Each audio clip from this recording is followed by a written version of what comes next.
हमारे विभिन्न ज्ञानवर्धक कार्यक्रम देखने के लिए आप हमें अभी सब्सक्राइब करें, बेल आइकन को प्रेस करें ताकि आप देख सकें हमारा कार्यक्रम सबसे पहले।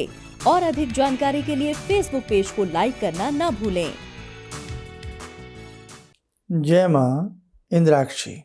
इंद्राक्षी धाम में दर्शकों आप सभी का हम हार्दिक स्वागत करते हैं।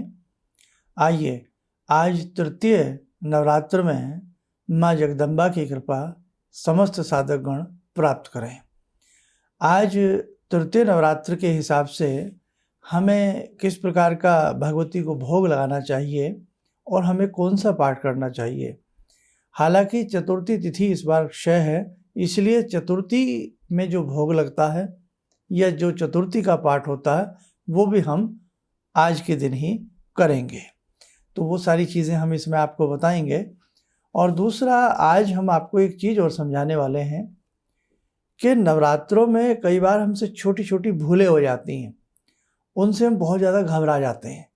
तो हमारे सभी साधक वो कौन सी भूलें हैं और हमें घबराना चाहिए या नहीं, आज हम सारी बातें आपसे हम करने वाले हैं। आज का पंचांग देखते हैं। 9 अक्टूबर सन 2021 दिन शनिवार, आश्विन माह शुक्ल पक्ष, संवत 2078, तिथि तृतीया, चतुर्थी तिथि 6 है, इसलिए चतुर्थी और तृतीया का पूजन और पाठ आज ही होगा। नक्षत्र विशाखा, राहु काल 9 से 10:30 बजे, दिशा शूल पूर्व दिशा। तो आइए सबसे पहले तो हम आज का कौन सा पाठ रहेगा और कल के हिसाब से भी, यानी कि चतुर्थी और तृतीया आज दोनों ही हमें पाठ करने होंगे। आज कौन सा भोग लगेगा, सबसे पहले तो हम ये जान लेते हैं। तृतीया तिथि के हिसाब से आज हम भगवती चंद्र घंटा का पूजन करेंगे। चतुर्थी तिथि अक्षय है नहीं, इसलिए भगवती कुष्मांडा का पूजन भी आज ही किया जाएगा। अर्थात जब आप पूजा करें, धूप दीप अर्पण करें, तब भगवती के 2 स्वरूपों का ध्यान करें, चंद्र घंटा व कुष्मांडा। आज का नैवेद्य जान लें। तृतीया तिथि के हिसाब से आज के दिन भगवती को दूध का भोग लगाया जाता है, और जैसे कि चतुर्थी तिथि नहीं है, उस हिसाब से आप दूध और मालपुए का भोग भी लगा सकते हैं। दिन के हिसाब से जैसे आज शनिवार है, तो शनिवार के हिसाब से भगवती को गाय के घी का भी भोग लगाया जाता है, गोघृत अर्पण किया जाता है। तो ये आज के हिसाब से हमने आपको सारा बता दिया है, आप इसको अच्छे से नोट कर लेना।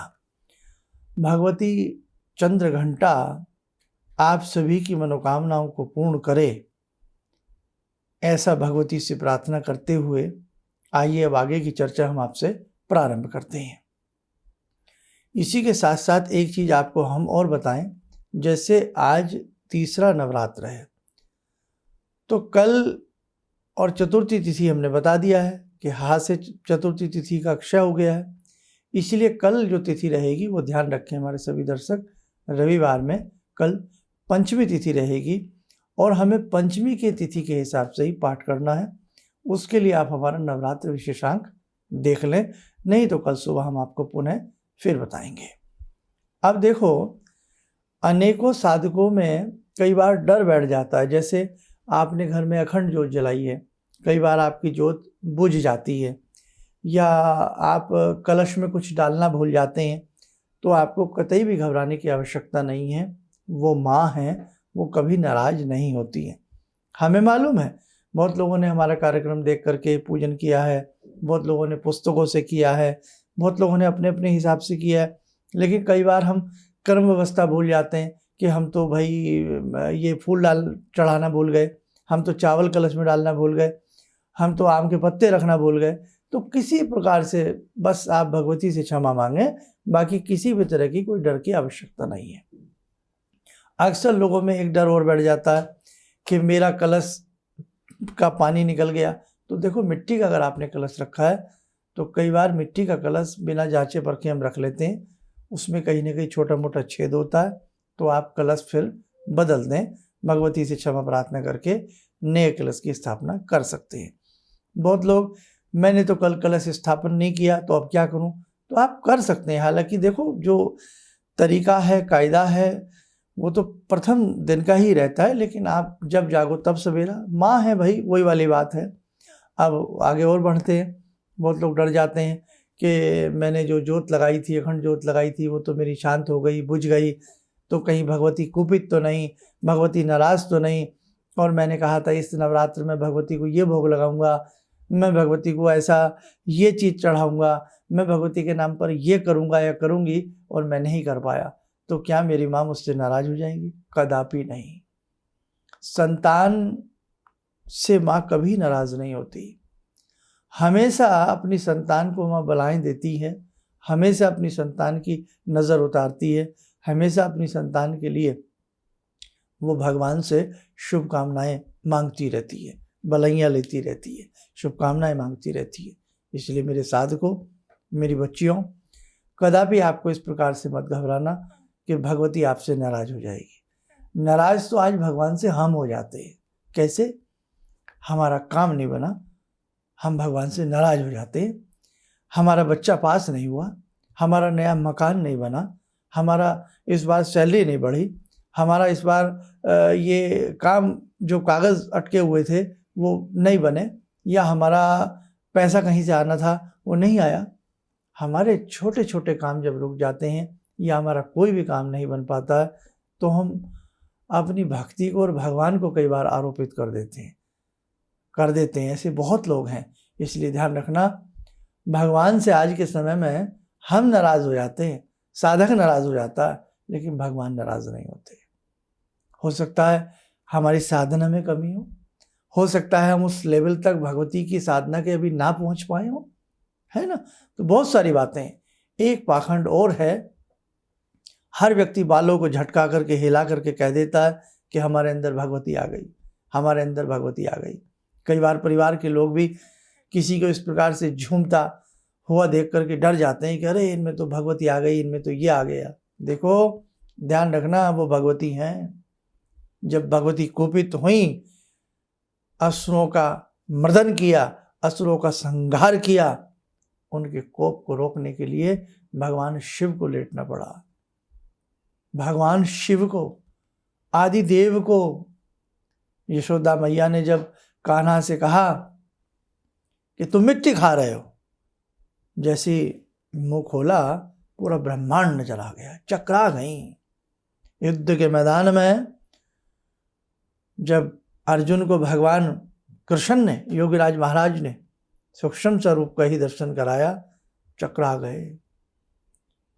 भगवान को इन चक्षुओं से देख पाना, उसके स्वरूप को, उसकी चमक को, उसके नूर को, हर आदमी के बस की बात नहीं है। जैसे एक विद्युत होती है, उसमें इतनी हॉर्स पावर का करंट होता है, उसको झेल पाना हर व्यक्ति के बस की नहीं है। जरा सा करंट लग जाए, झटका लगता है।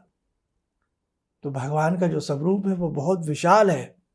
इसलिए कृपया इस प्रकार से आप न समझें कि एक व्यक्ति दांतों को साफ नहीं करता है, दांत को मांजता नहीं है, न दांत में मंजन, न आँख में अंजन, न बालों में कंघी, अजीब से हालत में बना रहता है, और उसकी झूमने से, सिर हिलाने से हम कह देते हैं भगवान इसमें आ गए। ये ध्यान रखें, भगवान हैं, वो मामूली नहीं है। ऐसे ऐसे मंदिर हैं जिनमें हजारों सहस्त्रों पाठ हो जाते हैं, तब जाकर के भगवती का वास वहाँ आ पाता है। इसलिए ध्यान रखना, हम बहुत ज़्यादा वहम का शिकार हो जाते हैं। तो ये भी सब्जेक्ट मैंने आपको समझाया, ऐसा नहीं होता। और जिसको भगवती के साक्षात दर्शन होते हैं, जिससे भगवती बात करती हैं, रामकृष्ण परमहंस, जिनके हाथ से वो कौर ग्रहण करती हैं, भोजन ग्रहण करती हैं, तो ऐसे विशिष्ट साधु, ऐसे विशिष्ट सन्यासी किसी को अपने मन की बात नहीं बताते हैं, मतलब अपनी सिद्धियों का प्रदर्शन नहीं करते हैं। जिसका खजाना भरा होता है ना, वो कभी नहीं किसी को बताता। खाली खजाने वाले ढप ढप ढोल की बजाते हैं। इसलिए आप अपने धर्म को अच्छे से समझें, आप भगवती के स्वरूप को ऐसे ही हल्के में ना ले जाएं। और दूसरी बात, आप फिल्मों की बात ना करें। फिल्मों में तो बेतुकापन दिखाया जाता है। हमारे भगवान से किसी भी लुंज बुंज व्यक्ति को लड़ता हुआ दिखा दिया जाता, काल्पनिक घटनाएं दिखा दी जाती हैं आधे से ज़्यादा। भगवती का सामना करना बस की बात नहीं है। विद्युत हैं, वो विद्युत हैं, उससे भी कहीं हजारों गुना विद्युत जैसी शक्ति भगवती के अंदर है, तुलना ही नहीं है, तुल्य है। इसलिए बहुत अच्छे से साधना करना, बहुत अच्छे से सेवा करना, और कभी अपनी भगवती पे शक मत करना कि आज मुझसे जोत बुझ गई, आज मैं जो नहीं बो पाया, आज मुझसे भोग नहीं लग पाया, तो माँ नाराज हो जाएंगी। अरे बावलो, माँ और पिता कभी नाराज होते हैं कि अपनी संतान से? दिखावे के लिए नाराज हो सकते, लेकिन अंदर के दिल से नाराज नहीं होते। आप भी किसी के पिता हैं, आप भी किसी की माँ हैं, तो क्या आप अंदर से नाराज होते हैं? बाहर से थोड़ी बहुत देर के लिए नौटंकी हो सकती है, लेकिन दिल से हम बच्चों से नाराज नहीं होते। इसलिए ध्यान रखना, वो हम सबकी माँ है, हम सब उसके बच्चे हैं। कदापि वो आपकी छोटी छोटी भूलों से, छोटी छोटी बातों से नाराज नहीं होती। बड़ा अफसोस होता है, कई बार कुछ लोग हमें डराने लगते हैं, आपसे मंत्र गलत पढ़ा जाएगा, आपका सर्वनाश हो जाएगा, आप ऐसे जोत मत लगाएं, आप वैसे जोत मत लगाएं, आप ऐसा दिया ना लगाएं, आप वैसे आसन पे ना बैठें, आप ऐसे ना करें, आप वैसे ना करें। अरे क्या ना करें? खाक ना करें। डराने का ठेका ले रखा है सबने हमको, ताकि हम किसी भी तरीके से अपनी भक्ति से हट जाएं। इसलिए ध्यान रखना, डरना नहीं है, अच्छे से अपनी साधना को प्रबल बना के रखिएगा। भगवती आपके संग हैं, आपकी माँ आपके साथ है। और बहुत चीज़ें ऐसी हैं जो आप सोच बैठते हैं कि मैंने इस साल जगराता कबूला था, जगराता सोचा था कराऊंगा। इस साल मैंने सोचा था कि मैं वहाँ जाऊँगा, वैष्णो देवी जाऊँगा, किसी तीर्थ पे जाऊँगा, नहीं जा पाया, तो क्या वहाँ के देव मुझसे कुपित हो जाएंगे? नहीं साहब, देव कुपित नहीं होते। हमारे जैसे लाखों करोड़ों लोग लाइन लगाए खड़े होते हैं तीर्थ स्थलों पर, है ना। जब हमें फुर्सत नहीं है तो भगवान को फुर्सत है हमारे लिए कि हमारी राह बटोरें? इसलिए ध्यान रखना, कभी भी गलत तरीके से हम भगवान के ऊपर ऐसा ना सोचें, भगवान ऐसा कर देंगे, भगवान ऐसा कर देंगे, भगवान ऐसा कर देंगे। भूत प्रेत झाड़ने वाले कितनी नौटंकियाँ करते हैं, काली आ गई तुम्हारे अंदर, महाकाली आ गई, अभी निकाल देते हैं काली को। देखा है ना, कई बार ऐसी वीडियो आ जाती हैं, ऐसे कई दरबार लगते हमने देखे हैं, काली आ गई। अरे काली क्या समझ रहे हैं आप महाकाली को? दक्षिण काली को आप क्या समझ रहे हैं? लुंज पुंज दो व्यक्ति के टके के व्यक्ति के अंदर महाकाली का प्रवेश हो सकता है? कदापि नहीं हो सकता। वो ऊत भूत प्रेत उनके अंदर होते हैं। और कई बार तो मैं आपको बहुत दिल की बात बता रहा हूँ, 99% ये सब ढोंग होता है, ये ड्रामा होता है। 99% ड्रामा होता है। 1% अगर इस प्रकार की चीज़ें कोई नौटंकी करता है सरेआम, तो समझ लेना या तो उसके अंदर कोई उसका मन ऐसा है, उसको हम साइकिक भी कह सकते हैं, या ये भी चीज़ हो सकती है कि उसके अंदर कोई निम्न श्रेणी की यक्षिणी का वास हो, या निम्न श्रेणी की किसी प्रेत योनि का उसके ऊपर आवेश आ रहा हो। बहुत सारी चीज़ें हैं जो आपको बहुत अच्छे से समझनी है। खैर, तो बस मेरा आज का यही आपसे कहना था, ज़्यादा समय आपका नहीं लेता हूँ। अब आइए जुड़ते हैं आज की ध्यान साधना में माँ भगवती के स्वरूप से। ॐ सिन्दूरारुणविग्रहां त्रिनयनां माणिक्यमूलस्फुरात् स्तारानायकशेखरं स्मितमुखी बापेन वक्षोरुवां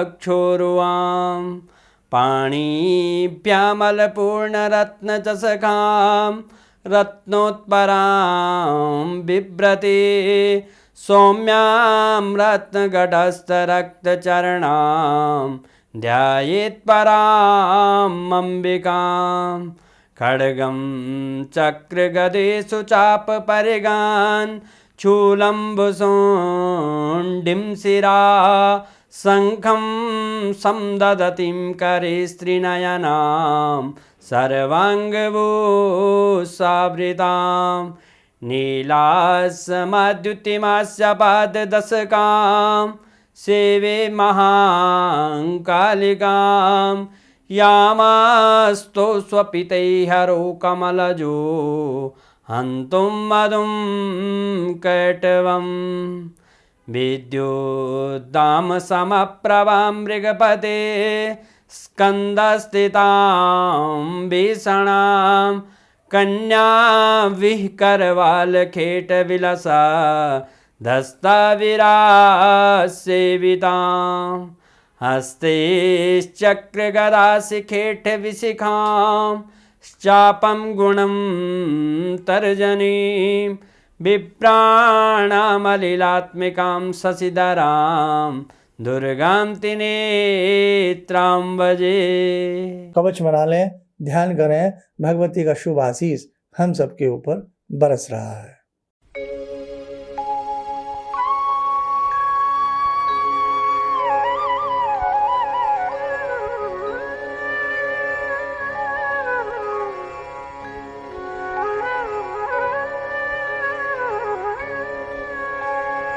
ओम बोलते हुए नेत्र खोलें, सामान्य हो जाए। बहुत लोग अपनी अपॉइंटमेंट हमसे फिक्स कराना चाहते हैं व्यक्तिगत रूप में, कोई अपनी जन्म पत्रिका को लेकर के, तो कोई अपनी हाथ की रेखाओं को लेकर के। तो अभी भाई समय थोड़ा सा हम बहुत बिजी से ही चल रहे हैं, तो अभी हम यही कहते हैं कि आप टेलीफोनिक अपॉइंटमेंट के माध्यम से ही अभी जुड़े रहें, तो आपके लिए, सबके लिए बहुत अच्छा रहेगा। बाकी बीच बीच में जैसे कोई समय निकलता रहेगा, हम व्यक्तिगत रूप से मिलने का भी प्रयास करते रहेंगे, कोई बीच बीच में ऐसा कुछ बनेगा तो। जिन साधकों के इस नवरात्र में कुछ यंत्र बनने के लिए आए हुए हैं, या कोई विशेष प्रकार के रुद्राक्ष हैं, या जैसे जिनकी जन्म पत्रिकाएँ थी, वैदिक जन्म पत्रिकाएँ, तो वो हम अपने हिसाब से सबको भेजने का प्रयास करते रहेंगे। बस आप हमारा साथ यूं ही देते रहिएगा। आप स्वस्थ रहें, सुखी रहें। इन्हीं शुभकामनाओं के साथ हम अपनी वाणी को विराम करते हैं। जय माँ दुर्गा। भगवान से जुड़ो, और भगवान को से जुड़ने का जरिया आपने बताया, बहुत अच्छा लगा, बहुत धन्यवाद। और सनातन धर्म को जिंदा रखने के लिए आप जो प्रयास कर रहे हैं बहुत सराहनीय है। हम लोग को मौका मिला है, हम लोग भाग्यशाली हैं जो आपके करीब आने का हम लोग को मौका मिला है। किसी भी समस्या के समाधान के लिए मिले प्रसिद्ध हस्तरेखा एवं वास्तु विशेषज्ञ प्रोफेसर धर्मेंद्र शर्मा जी से। नोट: शिविर में भाग लेने हेतु एवं व्यक्तिगत रूप से मिलने के लिए कॉल करने का समय सुबह 10 बजे से शाम 6 बजे तक। हमारे विभिन्न ज्ञानवर्धक कार्यक्रम देखने के लिए आप हमें अभी सब्सक्राइब करें, बेल आइकन को प्रेस करें ताकि आप देख सकें हमारा कार्यक्रम सबसे पहले। और अधिक जानकारी के लिए फेसबुक पेज को लाइक करना न भूलें।